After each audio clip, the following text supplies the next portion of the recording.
तो गुरु लोग, अब जैसा कि आप सभी लोग जानते होंगे कि आज से ठीक 2 दिन बाद ब्रह्मास्त्र मूवी रिलीज हो जाएगी और मुझे पता है कि आप में से कई सारे लोगों ने इस मूवी के साथ बहुत सारी उम्मीदें लगा के रखी होंगी और एक तरह से आप में से कई लोग इस वक्त ये भी मान रहे होंगे कि यही वो मूवी है जो इस वक्त बॉलीवुड को बचा सकती है, क्योंकि पिछले कुछ महीनों में बॉलीवुड की हालत वाकई में बहुत ही ज्यादा खराब है। रीमेक तो छोड़ो, कई सारी अच्छी मूवीज भी सिर्फ इसलिए फ्लॉप हो जा रही हैं क्योंकि वो बॉलीवुड की मूवीज थी। मैं लिख के देता हूँ, अगर वही मूवीज साउथ वाले बनाते तो वो पक्का ब्लॉकबस्टर हो जाती। लेकिन ऑनेस्टली बताऊं तो अब अपन इसके बारे में भी क्या ही कर सकते हैं, आखिर ये सब भी उन्हीं के पुराने कर्मकांडों का नतीजा है। इतने रीमेक्स और लाइगर हीरोपंती 2 जैसी मूवीज को बनाने के बाद तो उनकी ऐसी हालत होनी ही थी।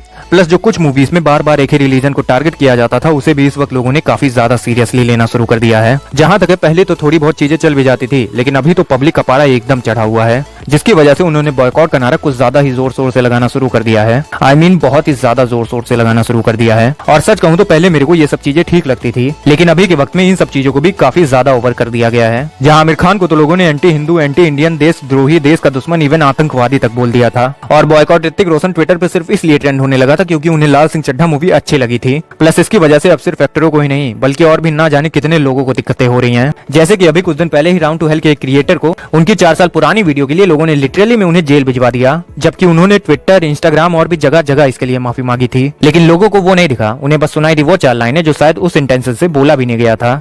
खैर, अब मैं यहाँ पे किसी को डिफेंड करने नहीं आया हूँ, मैं बस इतना कहना चाहता हूँ कि इस वक्त लोगों के बीच में बहुत ही बुरी तरह से नफरत की जहरीली हवा फैली हुई है, जो पता नहीं कितनों के दिमाग खराब कर चुकी है और पता नहीं कितनों के और करेगी। तो प्लीज मैं आप सभी से बस इतना रिक्वेस्ट करना चाहता हूँ कि बिना किसी को जाने या समझे उससे इतनी नफरत भी मत करने लगो कि बाद में तुम्हें ही पछताना पड़े। हाँ, मैं ये भी नहीं कह रहा हूँ कि इन सब चीजों को एकदम बंद ही कर दो, थोड़ा बहुत बॉयकॉट होना भी जरूरी है, वरना फिर से लोग हमारी चुप्पी का फायदा उठाने लगेंगे और हमारे रिलीजन को डिसरिस्पेक्ट करने लगेंगे। लेकिन फिर भी हर चीज को एक लिमिट में रह के करना जरूरी होता है। आप ऐसे ही किसी को जाके आतंकवादी नहीं बोल सकते हो। खैर, ये तो वो बात हो गई जो मैं आप लोगों से पर्सनली करना चाहता था।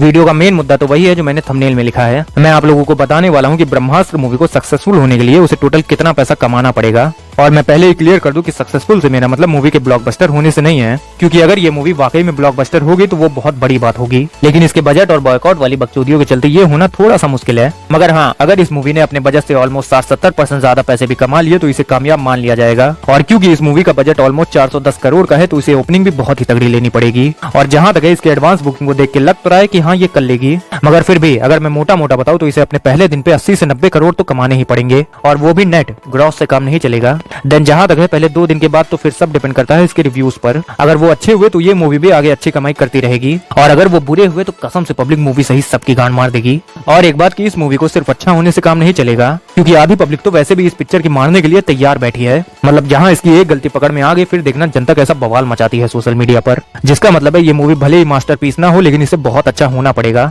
और चलो एक पल के लिए मैं मान भी लेता हूँ कि ये मूवी सबको पसंद आई है और इसके ज्यादातर रिव्यूज भी पॉजिटिव ही आए हैं, तो ऐसे में भी इस मूवी को अपने पहले 3 दिन में कम से कम 200 से 225 करोड़ तो कमाने ही पड़ेंगे। और अपने पहले वीक में इसको कम से कम इंडिया से 300 करोड़ का कलेक्शन तो करना ही पड़ेगा, क्योंकि आमतौर पे ऐसी बड़ी मूवीज अपने टोटल कलेक्शन का 60 से 70% तो अपने पहले वीक में ही कमाते हैं। फॉर एग्जाम्पल तुम RRR को ही देख लो, जहाँ उसने अपने पहले वीक में इंडिया से ऑलमोस्ट 480 करोड़ का नेट कलेक्शन किया था और उसका टोटल नेट कलेक्शन इंडिया से 770 करोड़ का था। तो इस हिसाब से इस मूवी को भी अपने पहले वीक में इंडिया से 300 करोड़ का नेट कलेक्शन तो करना ही पड़ेगा। प्लस ओवरसीज से भी इसे कम से कम 60 से 70 करोड़ तो लाने ही पड़ेंगे। मतलब अगर मैं ओवरऑल कहूँ तो इस मूवी को अपने लाइफ टाइम में हिंदी लैंग्वेज से कम 300 करोड़ तो कमाना ही पड़ेगा। इसके अलावा इसे अपने बाकी के 4 लैंग्वेजेस से भी कम 200 से 250 करोड़ का कलेक्शन तो करना ही पड़ेगा। अब ऑनेस्टली बताऊं तो कुछ दिन पहले तक मुझे इसके साउथ के कलेक्शन को लेकर थोड़ी सी चिंता हो रही थी, क्योंकि भले ही वहाँ की इक्का दुक्का मूवीज यहाँ से अच्छे पैसे लेके जाती हूँ, लेकिन यहाँ की कोई भी मूवी उधर नहीं चल पाती है। मतलब मुझे याद भी नहीं है कि कब किसी बॉलीवुड मूवी ने साउथ में 30-40 करोड़ से ज्यादा का कलेक्शन किया था। लेकिन क्योंकि अब इस मूवी के साथ SS राजामौली और जूनियर NTR जैसे नाम जुड़ चुके हैं तो मुझे उतनी चिंता नहीं हो रही है। खैर, इसके अलावा इस मूवी को ओवरसीज से भी कम 150 से 160 करोड़ का कलेक्शन तो करना ही पड़ेगा। मतलब मैं ओवरऑल कहूँ तो अगर ये मूवी अपने सभी भाषाओं से कम 600 करोड़ से 650 करोड़ तक का नेट कलेक्शन करती है तब जाके ये एक प्रॉफिटेबल मूवी होगी, और तभी इसके दूसरे पार्ट्स आने की भी संभावना बनेगी, और तभी जाके अपन सब इसको एक सक्सेसफुल मूवी कह पाएंगे। मगर हाँ गुरु लोग, ऑनेस्टली बताऊं तो अब इस मूवी का हिट या फ्लॉप होना पूरी तरह से इसी पे डिपेंड करता है। अगर ये अच्छी हुई तो मैं बाकायदा इसे अपने पूरे दिल से सपोर्ट करूंगा, और अगर ये बुरी हुई तो यकीन मानो तुम सबसे ज्यादा मैं खुद इसकी गांड मारना पसंद करूंगा,